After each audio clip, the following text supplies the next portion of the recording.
Assalamualaikum warahmatullahi wabarakatuh. Bismillahirrahmanirrahim. Innal hamdalillahi nahmaduhu wa nasta'inuhu wa nastaghfiruh wa na'udzubillahi min syururi anfusina wa min sayyiati a'malina may yahdihillahu fala mudhillalah wa may yudhlil fala hadiyalah. Asyhadu an la ilaha illallah wa asyhadu anna Muhammadan abduhu wa rasuluhu la nabiyya ba'da. Amma ba'd. Sahabat sekalian, alhamdulillah berjumpa lagi kita pada kajian ke-51 kali ini. Kita masih progres melanjutkan pembahasan tentang riba pada kajian bab memahami riba tersebut.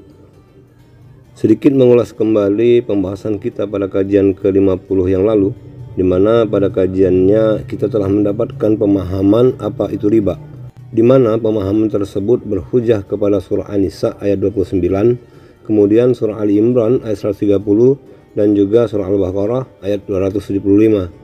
Ketiga ayat tersebut sangat menarik karena dari redaksi ketiga ayat tersebut, jika diurutkan redaksinya menggambarkan mekanisme bijaksananya Allah dalam menetapkan suatu perkara dengan cara berangsur-angsur, di mana tergambar dengan jelas mekanisme penetapan suatu perkara berat, dalam hal ini riba yang sedang kita kaji tersebut. Urutannya adalah mulai dari surah An-Nisa ayat 29, kemudian surah Ali Imran ayat 130, dan terakhir surah Al-Baqarah ayat 275. Mari kita petakan tiga ayat tersebut. Pada surah An-Nisa ayat 29, Allah menjelaskan bahwa memakan harta sesama dengan jalan yang batil atau tidak benar adalah dilarang oleh Allah, kecuali dalam perdagangan yang berlaku atas dasar suka sama suka. Allah Subhanahu wa taala berfirman, A'udzu billahi minasyaitonir rajim. Ya ayyuhallazina amanu la ta'kulu amwalakum bainakum bil batili illa an takuna tijaratan an taradin minkum wa la taqtulu anfusakum innallaha kana bikum rahima. Yang artinya, wahai orang-orang yang beriman, janganlah kamu saling memakan harta sesamamu dengan jalan yang batil atau tidak benar, kecuali dengan perdagangan yang berlaku atas dasar suka sama suka di antara kamu, dan janganlah kamu membunuh dirimu, sungguh Allah Maha Penyayang kepadamu. Surah An-Nisa ayat 29. Perlu diketahui bahwa ayat-ayat sebelum ayat tersebut bercerita tentang perkara menikah, di mana umat-umat di masa awal Islam dulu suka memberatkan diri dalam pemberian mahar, sebagaimana dikisahkan pada Asbabun Nuzul surat An-Nisa ayat 24. Ibnu Jarir meriwayatkan dari Ma'mar bin Sulaiman bahwa ayahnya berkata, seorang Hadrami mengatakan bahwa para lelaki dulu menetapkan atas dirinya untuk membayar mahar dalam jumlah tertentu. Kemudian terkadang ia kesulitan untuk membayarnya, maka turunlah firman Allah, dan tiadalah mengapa bagi kamu terhadap sesuatu yang kamu telah saling merelakannya sesudah menentukan mahar itu. Surah An-Nisa ayat 24. Kebiasaan meninggikan mahar untuk disanggupi tersebut sangat dimungkinkan karena tuntutan adat jahiliyah. Dalam hal ini, para orang tua si perempuan, sehingga dimungkinkan lama-kelamaan menjadi sebuah pembenaran. Sebagaimana yang saya singgung pada kajian yang lalu, bahwa berketurunan yang bisa diasosiasikan juga sebagai penambahan, dalam hal ini keturunan, itu bagian dari muamalah ibadah. Namun jika penambahan keturunan diusahakan dengan cara zina, maka haramlah hukumnya. Bukan keturunannya atau penambahannya yang haram, tetapi berzinanya lah yang haram, karena perbuatan yang nista. Kebiasaan melebihkan dari umat jahiliyah dalam mahar tersebut yang terakhir berkembang merambah kepada perkara-perkara di dalam jual beli atau perdagangan, di mana orang-orang jahiliyah tersebut suka melipat gandakan nilai transaksi jual beli dengan metode menangguhkan pembayaran, dan atas alasan penangguhan pembayaran tersebut jadilah nilai transaksinya dilipat gandakan, dan perkara ini adalah pembenaran sepihak, dan inilah cikal bakalnya riba tersebut. Kalau di akhir zaman sekarang ini, penambahan nilai tersebut namanya hutang piutang, kredit dan sebagainya. Inilah yang saya katakan riba akhir zaman halus bentuknya, terkait hutang-hutang dengan cara melipat gandakan nilai barang dan uang yang ditransaksikan oleh pemberi hutang, maka ini adalah kebatilan dan inilah riba itu. Kemudian lagi pada ayat 130 dari surah Ali Imran, Allah menegaskan tentang kebiasaan umat jahiliyah tersebut. Allah Subhanahu wa taala berfirman, A'udzubillahi minasyaitonirrajim.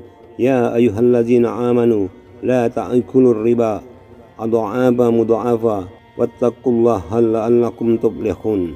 Yang artinya, wahai orang-orang yang beriman, janganlah kamu memakan riba dengan berlipat ganda. Surah Ali Imran ayat 130. Kalau pada surat An-Nisa ayat 29 Allah hanya menyebutkan memakan harta dengan cara yang batil, tapi pada ayat ini Allah sudah menggunakan kata riba. Pada prinsipnya muamalah kedua kasus tersebut adalah sama, yaitu jual beli atau perdagangan yang mengandung riba, yaitu melebihkan nilai dan hutang piutang. Dan kemudian lagi pada surah Al-Baqarah ayat 275 Allah mengkomplitkan penegasannya akan riba tersebut. Allah Subhanahu wa taala berfirman, A'udzubillahi minasyaitonirrajim. Allazina ya'kuluna riba la yaqumuna illa kama yaqumul ladzi yatakhabbathu as-syaitanu minal mas.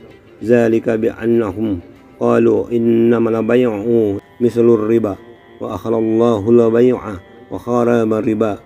Faman ja'ahu mau'izatun min rabbih fantaha falahu ma salafa wa amruhu ila Allah wa man 'ada fa ulaika ashabun narihum fiha khalidun.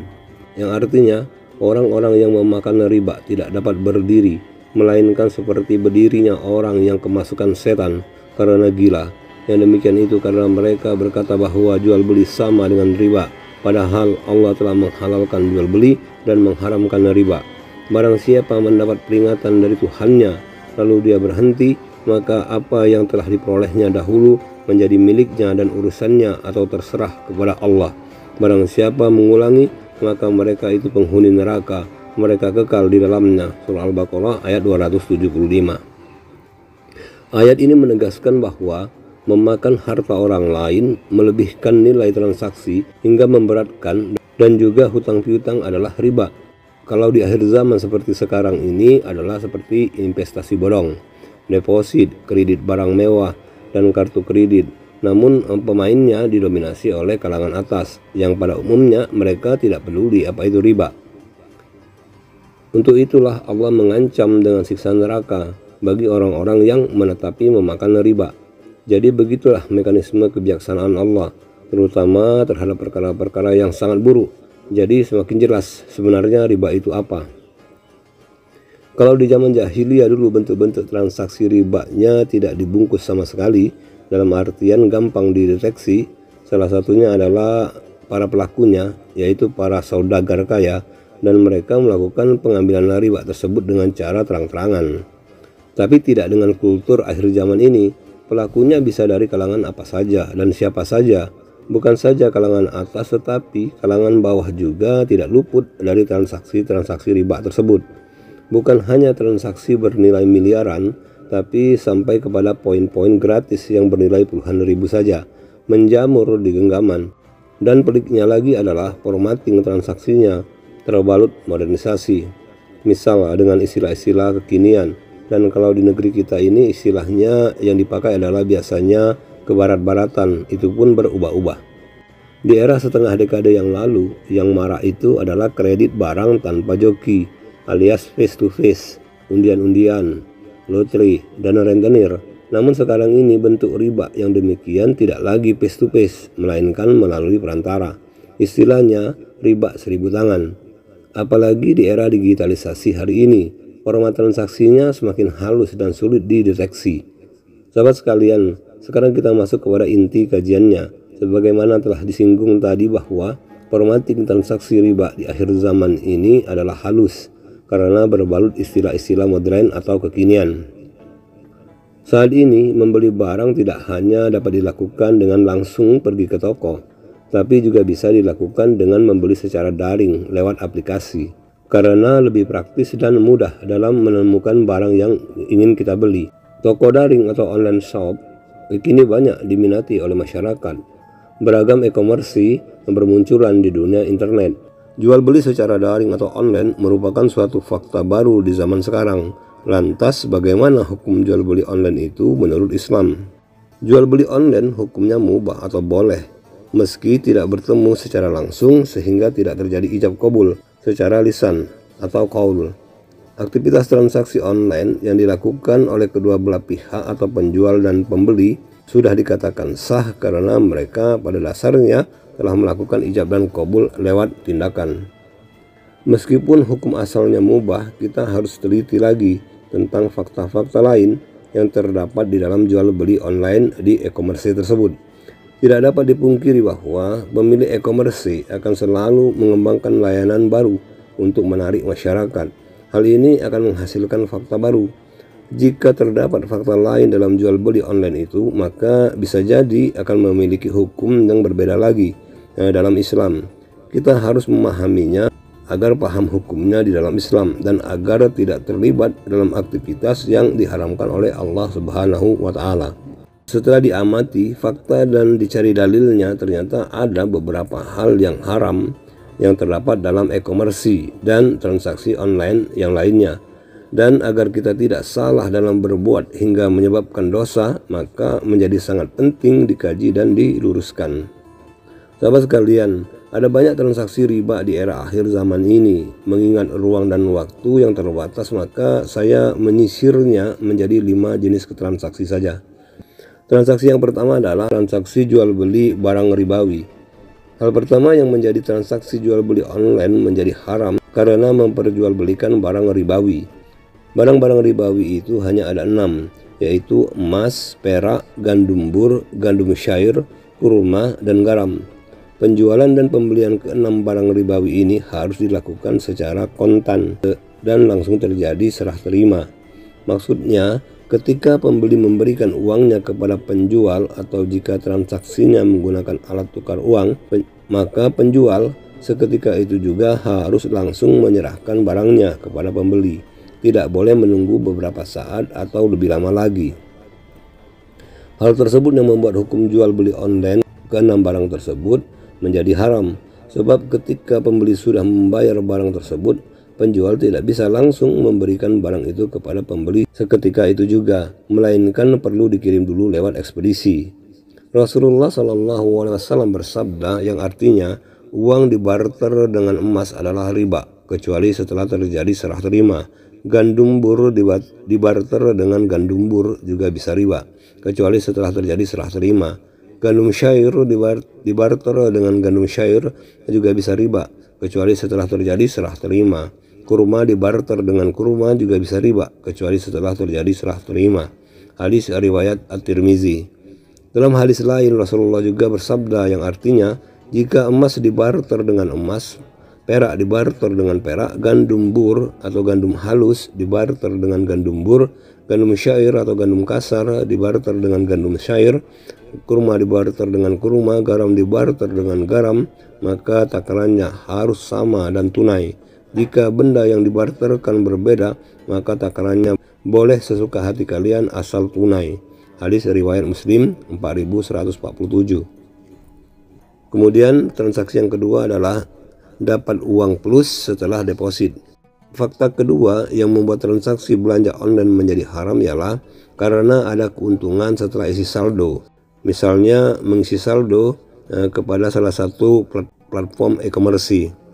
Biasanya pembeli akan mendapatkan potongan ongkos kirim dari platform tersebut dengan syarat harus menggunakan metode pembayaran yang ditetapkan oleh platform e-commerce tersebut. Pembeli bisa menggunakan metode pembayaran itu tentunya harus deposit dulu. Fakta ini sama halnya seperti menabung di bank atau juga deposit di platform-platform yang lain. Karena telah menabung, nasabah kemudian mendapatkan keuntungan, misal mendapatkan hadiah atau bunga, potongan ongkos, kemudian juga potongan ongkir. Sebenarnya disebut menabung dalam hal ini nasabah meminjamkan atau menghutangkan uangnya kepada pihak pengelola platform e-commerce tersebut. Dalam Islam ada manfaat setelah kita meminjamkan atau menghutangkan uang kepada orang lain, itu adalah riba. Rasulullah bersabda yang artinya setiap praktik pinjaman yang disertai dengan unsur mengambil manfaat atau jasa dari orang yang meminjam dan pengambilan tersebut untuk kepentingan pribadi dan kelompok, maka ini adalah riba. Meski demikian, bukan berarti menabung atau isi saldo pada salah satu aplikasi e-commerce adalah haram. Mengisi saldo dan penggunaan saldo tersebut tetap menjadi mubah selama tidak mendapat nilai plus dari pihak pengelola e-commerce. Misal, ketika badan e-commerce memberikan gratis ongkir dengan semua metode pembayaran atau bisa lewat transfer antar bank, lewat aplikasi dompet misalnya, atau lewat belanja, selama ini dikhususkan untuk badan e-commerce tersebut, maka hal itu menjadi mubah. Sahabat sekalian, sekarang transaksi yang ketiga adalah metode pembayaran setelah barang sampai ke pembeli. Salah satu yang sedang digandrungi adalah cash on delivery atau COD, merupakan salah satu metode pembayaran dalam transaksi jual beli online dengan cara pembeli membayar barang pada saat barang sudah tiba di tempat. Fakta metode pembayaran COD ini ada dua macam, yaitu ada yang COD manual dan ada juga COD lewat aplikasi e-commerce. COD yang manual ini umumnya terjadi dalam satu kota, misal penjual dan pembeli sama-sama dari kota yang sama. Kemudian penjual dan pembeli mensepakati tempat ketemuan untuk COD, misal ketemuan di lapangan. Pembeli dan penjual melakukan akad jual beli setelah ketemuan di tempat tersebut. Di tempat itu, pembeli bisa langsung melihat barangnya dan bisa memilih antara lanjut membeli atau tidak jadi membelinya. Terkait fakta COD manual ini, hukumnya mubah alias boleh. Alasannya ialah ketika barang diperlihatkan kepada pembeli, pembeli kemudian diberi hak untuk memilih antara melanjutkan membeli atau membatalkan. Adapun fakta COD yang kedua yaitu yang digunakan dalam e-commerce. COD yang kedua ini hukumnya haram karena dua alasan. Alasan yang pertama adalah pada saat terjadinya akad jual beli online, pihak penjual dan pembeli sama-sama berhutang, yaitu penjual belum menyerahkan barangnya atau karena masih harus dikirim lewat ekspedisi dulu, dan pihak pembeli juga belum membayarkan uangnya atau karena menunggu barangnya tiba di rumah. Dalil keharamannya ialah Rasulullah bersabda, yang artinya Rasulullah telah melarang jual beli di mana penjual dan pembeli sama-sama tidak tunai. Alasan yang kedua yang menjadikan COD melalui aplikasi ini haram adalah karena pembeli tidak diberi hak khiyar atau hak memilih antara melanjutkan membeli atau membatalkan. Ketika barang sudah diterima di rumah pembeli, maka pembeli harus sepakat dan membayar barang tersebut kepada kurir. Tidak bisa dibatalkan. Padahal transaksi jual beli dalam Islam, pembeli harus diberi hak khiyar atau pilihan antara melanjutkan membeli atau membatalkannya pada saat barang diperlihatkan kepada pembeli. Kemudian transaksi yang keempat adalah metode beli sekarang bayar kemudian atau pay later. Pay later adalah pembayaran dengan cara kredit atau angsuran atau cicilan, juga harus diwaspadai dan diteliti syarat dan ketentuannya. Hal itu agar kita tidak terjerumus kepada riba. Dalam Islam, membeli barang dengan pembayaran dengan cara dicicil, diangsur, hukumnya mubah. Pada umumnya, di dalam pembayaran secara kredit atau dicicil atau diangsur, harga barang akan dinaikkan menjadi beberapa persen. Misal, harga nominalnya 100.000. Jika lewat pembayaran kredit, harganya naik menjadi 120.000. Selama kenaikan harga itu dianggap wajar, sudah dijelaskan di awal transaksi bahwa harganya menjadi sekian dan tidak mengalami penambahan atau pengurangan harga ketika dicicil di kemudian hari, maka hukumnya tetap mubah alias boleh. Namun ada lagi fakta kredit yang lain ataupun di pay later ini dengan menggunakan aplikasi e-commerce. Tidak sesederhana itu. Di sana ada syarat ketentuannya. Termasuk di dalamnya ada bunga sekian persen untuk pembayaran di bulan berikutnya. Adanya bunga membuat metode pembayaran pay later hukumnya haram karena itu riba. Tidak cukup di situ saja, keharaman pay later berikutnya karena adanya denda jika telat membayar. Mungkin ada e-commerce yang benar-benar menyediakan pay later dengan bunga 0%. Namun biasanya e-commerce mempunyai aturan yaitu jika telat membayar cicilan, e-commerce akan memberikan denda berupa tambahan biaya. Denda itu juga termasuk riba. Sekalipun ada yang menggunakan pay later dan berusaha untuk selalu bayar cicilan, tepat waktu sehingga tidak kena denda, tetap saja itu haram. Mengapa? Dalam Islam, hukum suatu muamalah ditentukan oleh akad di awal. Karena aturan di awal sudah ditetapkan bahwa jika telat bayar akan didenda, sekalipun tidak pernah mendapat denda, tetap saja itu hukumnya haram. Kemudian lagi transaksi yang terakhir, yaitu yang kelima, adalah ijon. Transaksi jual beli ijon di dalam syariat disebut ijon. Berdasarkan syariat perdagangan dalam Islam, ijon merupakan praktek jual beli yang dilarang karena beberapa resiko atas ketidakjelasannya, di mana jual beli ini dijaminkan pada kredit yang diberikan kepada petani yang pembayarannya dilakukan dengan hasil panen berdasarkan harga jual yang rendah, dan ini adalah riba. Praktek semacam ini masih ada hingga hari ini, yang biasanya dilakukan oleh para pengepul hasil pertanian atau perkebunan milik rakyat. Dan sekarang ijon juga ambil bagian di dalam kancah transaksi online dengan modus memberikan pinjaman uang dengan mudah, tetapi tidak jelas akadnya. Jadi penawarannya melalui platform-platform sosmed, dan praktek ini adalah ilegal. Namun pada kenyataannya banyak juga yang menjadi penghutangnya. Terakhir diketahui modusnya adalah bunga berbunga. Dan perlu digarisbawahi bahwa muamalah semacam ini memiliki dampak yang sangat buruk. Ada banyak yang tergadai profesi tetapnya, hancur rumah ligainya, terputus silaturahminya dengan orang-orang dekat karena efek dari kredit hutang angsuran ijon yang bunga berbunga. Inilah salah satu realitas mengapa riba itu haram, karena tak ada kebaikan padanya. Dan ada juga nama-nama muamalah semacam ijon ini dengan nama yang berbeda.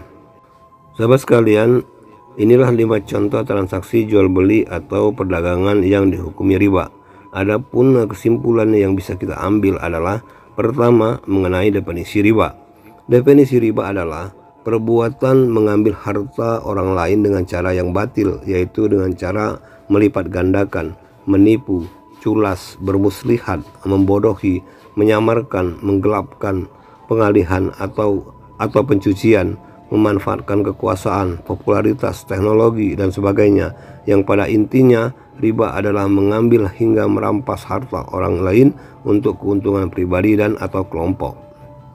Kemudian kesimpulan kedua adalah riba mensasar orang-orang yang katanya beriman, tapi dari sisi pemakannya adalah orang-orang yang jahil lagi zalim, dan dari sisi yang menyuapkannya adalah orang-orang yang fasik lagi tamak. Kemudian kesimpulan yang ketiga adalah riba akan terus muncul seiring dengan waktu dan masa sebagai salah satu bentuk cobaan bagi orang-orang beriman, termasuklah juga yang berimannya masih di level katanya beriman. Jika bisa melewati cobaan tersebut, maka itulah yang Allah maksudkan. Namun jika tidak, maka neraka sebagai tempat kembalinya. Kemudian lagi kesimpulan yang keempat adalah riba itu menempel pada hutang piutang, terlebih dengan melebihkan nilai hutangnya.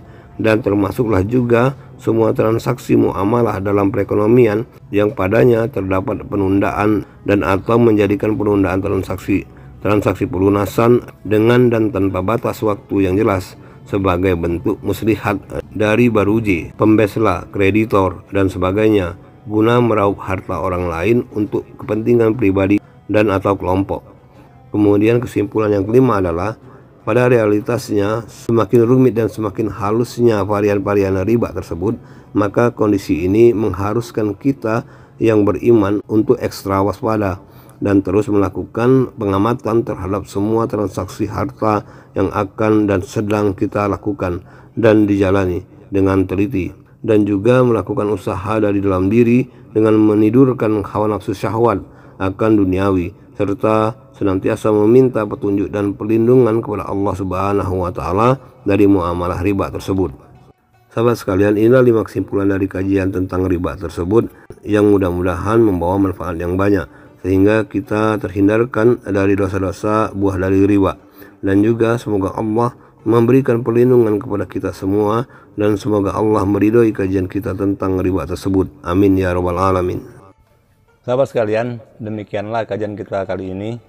Semoga dengan kajian singkat ini kita mendapatkan kepahaman yang holistik dan universal. Untuk itu, dan ini saya mohon undur diri. Terima kasih atas segala perhatian dan mohon dimaafkan atas segala kekurangannya. Semua kebenaran yang kita dapatkan dari kajian ini, wabil khusus untuk saya pribadi, bahwa semua kebenaran itu adalah semata-mata dari Allah Subhanahu wa Ta'ala, dan untuk semua kekurangannya adalah mutlak dari diri saya pribadi.